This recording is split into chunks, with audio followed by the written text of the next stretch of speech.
We talk about me sitting on the beach. We also talk about omega-3s. And then we finish up with vegetables killing you. Okay. Kim's question is, are you supposed to take a break from the fat burners? Kim, I actually like that question a lot, but we're gonna go in really deep on the fat burners and actually supplements in general. Some people may or may not know this. In 2003, I actually sat on the beach and studied for my nutrition certification.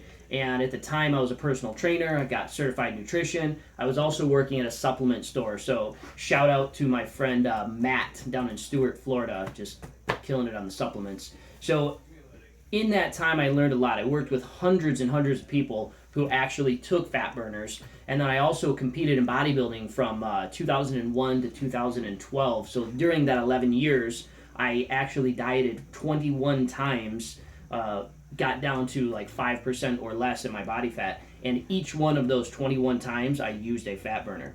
Now, do you have to use a fat burner to lose weight? Not at all. We've had 4,000 case studies of people who, actually 3,600 people who didn't use fat burners to lose weight, lose 20 or more pounds in 6 weeks. That being said, fat burners do not make you burn fat. I'm going to say that again. Fat burners do not make you burn fat.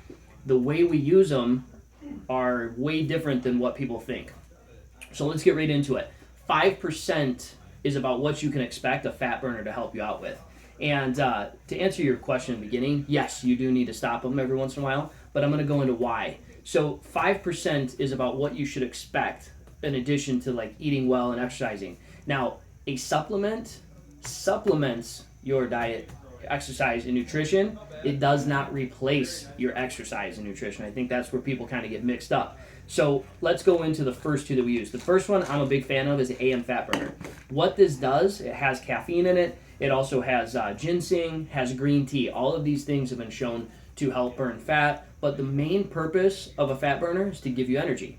When you start lowering your carbohydrates, your blood sugar is a little bit lower until your body catches on. Your calories are lower, so your body's trying to burn fat for energy instead of carbohydrates for energy. So it's a great way to get extra energy and help you get through the days. Also, caffeine and the other stuff in the fat burners helps blunt your appetite. So it helps you get through until you build your better habits, because most people aren't used to eating, how they eat. So to answer your question again, yes, you need to cycle every 8 to 12 weeks, take a couple weeks off. And this is just because caffeine becomes habitual and you get used to having caffeine, and I don't want to see you cracked out on caffeine.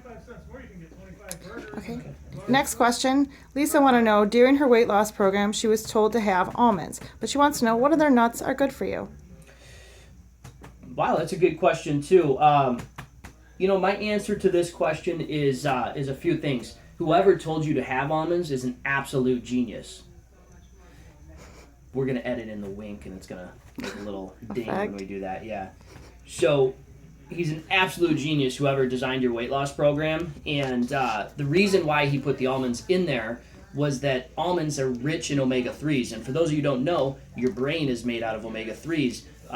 Kids who have developing brains need omega-3s. That's why prenatal vitamins have omega-3s. Omega-3s also help control your blood sugar. So they increase your insulin sensitivity to control your blood sugar. They also help, because almonds are high in fiber, they help with digestive health, and they help keep you full while you're on an eating program. And the main reason the almonds are the best one is because they're highest in omega-3s in comparison to like walnuts, almonds, pecans. But there are other nuts that are actually good that do the same thing. In our weight loss challenges, we use almonds specifically, but macadamia nuts have rich in omega-9s, which are heart healthy. Cashews are high. Each one has different things. Cashews are high in magnesium, and they all have different nutrients that will help you lose weight. Peanuts tend to be the lowest because they don't have as many omega-3s. They have more saturated fats. The almonds are rich in unsaturated fats, which are heart healthy, and we all have a disproportionate amount of omega-6s compared to omega-3s, so we need to increase our omega-3s, and that's why I recommend those nuts. Okay, last question. Jen wanted to know, in reference to the vegetables, can your body get used to eating the same stuff every day, making you less regular?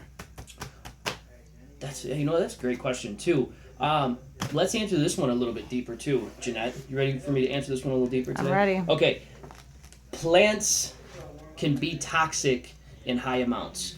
I remember I hired somebody, his name is Brendan Doherty, so shout out to Brendan Doherty. He is a cancer survivor, 2-time cancer survivor, and he survived his cancer without any cancer drugs. And he did it doing high amounts of juicing, so plants. And during the time when I hired him for my nutrition plan, I was consuming like pounds of vegetables, basically blended with a Vitamix, and that was my concern. So I did a little research, and plants contain a compound in them taken over a long period of time can actually be toxic because these plant compounds build up. And in nature, supposedly, it was to prevent a animal species from eating all of one plant and keeping that plant, in the system. So what it's best to do is rotate your food. So you want to rotate your vegetables, have different vegetables. Don't do spinach for 10 months straight. 2, 3, 4 months is not that big of a deal. That being said, I've never seen anybody die from eating too many vegetables. Just haven't seen it. And the whole theory behind rotating your vegetables is also pretty sound too, because in the beginning of our weight loss programs, we use a lot of cruciferous vegetables like broccoli, cauliflower, spinach, those type of things. They have cruciferous vegetables. They actually have a compound in them that turns into indo-3-carbinol. Indo-3-carbinol is an anti-estrogen. And the reason why that's so important, I think we referenced it. Didn't we talk about that in the last video, Janine? A little bit about estrogen. It's an anti-estrogen, and it helps process harmful environmental estrogens that are endocrine disruptors, and also ultimately high estrogen sometimes leads to increased fat gaining. So lowering that estrogen increases fat burning when we're in that mode. But the counterpoint to that is if you have too many cruciferous vegetables for too long, it blocks the absorption of iodine. I think it's 1/10 of 1 microgram of iodine, probably get an email if that's wrong, is what it takes to have your thyroid function properly. So too much cruciferous vegetables for too long.